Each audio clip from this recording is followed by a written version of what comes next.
We use do with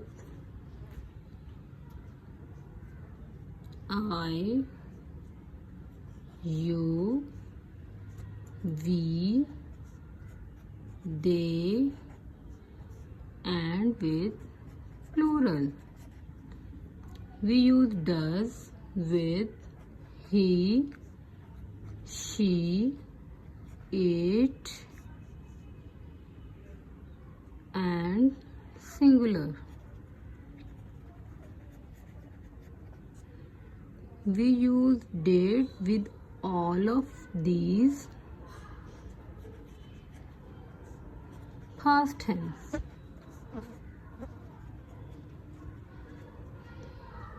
So, do you need anything? Do. We use do here because you is, we use do with you. She, we use does here. How does she feel today? I, we use do here. I do not want to go.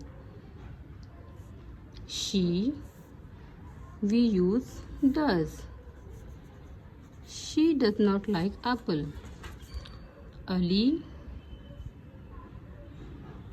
did not come yesterday. So yesterday is past tense.